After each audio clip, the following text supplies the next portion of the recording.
और आज से शुरू हो रहे संसद सत्र में भी कांवड़ यात्रा पर योगी सरकार के फैसले का मुद्दा गूंजना लगभग तय माना जा रहा है। कांग्रेस इस मुद्दे को सदन में उठाएगी। राज्यसभा सांसद प्रमोद तिवारी ने पार्टी की तरफ से नोटिस देंगे।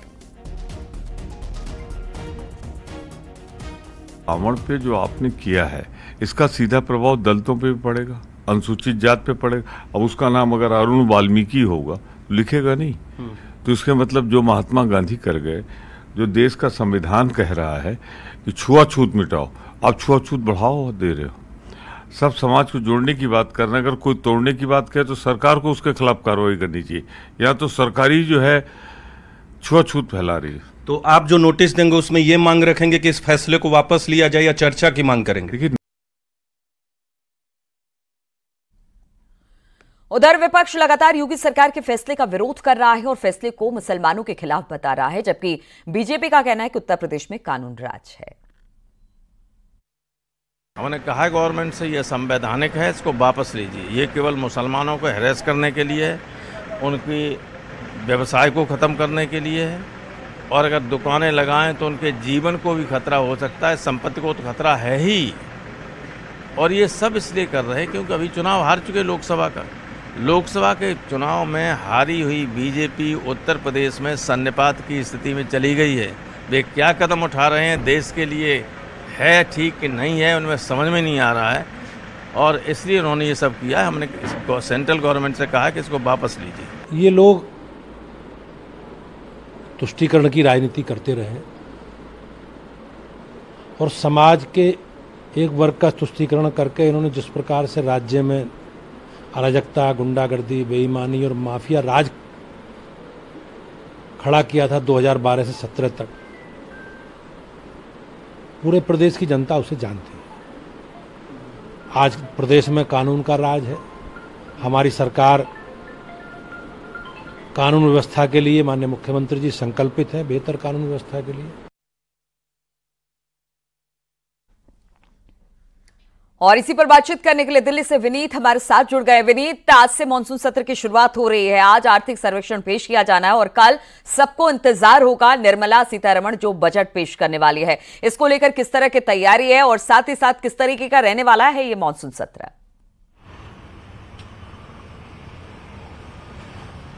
जी नीलू, निश्चित तौर पर मैं आपको बताना चाहूंगा कि अगर हम मानसून सत्र की बात करें और इसके पहले जो है, जब कल हमने देखा सर्वदलीय बैठक हुई थी तो सरकार की ओर से अपनी बात कही गई थी। सरकार ने साफ तौर पे कहा, कल जब राजनाथ सिंह बोल रहे थे सर्वदलीय बैठक में, उन्होंने साफ तौर पे कहा कि जिस तरह से संसद का 18वीं लोकसभा का जब पहला सत्र हुआ था, राष्ट्रपति के अभिभाषण पर धन्यवाद प्रस्ताव पर प्रधानमंत्री नरेंद्र मोदी बोल रहे थे, और उस वक्त जिस तरह से विपक्षी पार्टियों के द्वारा हंगामा किया जा रहा था उस पर उन्होंने नाराजगी व्यक्त की थी और कहा था कि स्वस्थ लोकतंत्रीय परंपरा में इस तरह की घटना जो है वो नहीं होती है। वहीं पर अगर हम विपक्षी पार्टियों की बात करें तो विपक्षी पार्टियां जो है वो उनकी अपने मुद्दे हैं। चाहे अगर हम कांवड़ यात्रा की बात करें, रामगोपाल यादव से कल हम बात कर रहे थे, उन्होंने साफ तौर पर कांवड़ यात्रा को लेकर के जो सवाल खड़े किए और इस मुद्दों को सदन में उठाने की बात कही।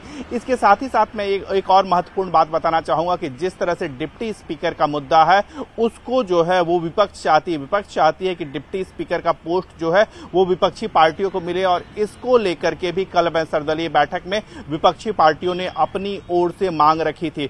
इसको लेकर के भी हमने जब बात की तब उनका साफ तौर पे कहना था कि जब राजनीतिक परंपरा होती है उसमें जो डिप्टी स्पीकर का पोस्ट होता है वो विपक्ष के पास जाता है, और ऐसे में विपक्ष को यह पद मिलना ही चाहिए, और इसकी मांग भी जो है वो विपक्षी पार्टियां जो है वो करेंगे। इसके साथ ही साथ सबसे महत्वपूर्ण बात होगी कि सभी की नजर होगी कि आखिरकार बजट पर क्या रहेगा। आज आर्थिक सर्वेक्षण जो है वो वित्त मंत्री निर्मला सीतारमण जो है वो पेश करेंगे। उसमें जो अर्थव्यवस्था की जो पूरी स्थिति है, सूरत हाल है, उसके बारे में बताया जाएगा कि आखिरकार अर्थव्यवस्था की स्थिति कैसी है, विभिन्न सेक्टर जो है वो कैसे में है, वो कैसा उनका ग्रोथ हो रहा है। क्योंकि अगर हम सरकार की बात करें तो लगातार सरकार जो है वो भारतीय अर्थव्यवस्था को दुनिया की, जब हम देखें कि जब चुनाव में प्रधानमंत्री नरेंद्र मोदी थे उस वक्त वो बात कर रहे थे कि भारतीय अर्थव्यवस्था को दुनिया की तीसरी बड़ी जीडीपी बनाने की बात जो है वो कर रहे थे।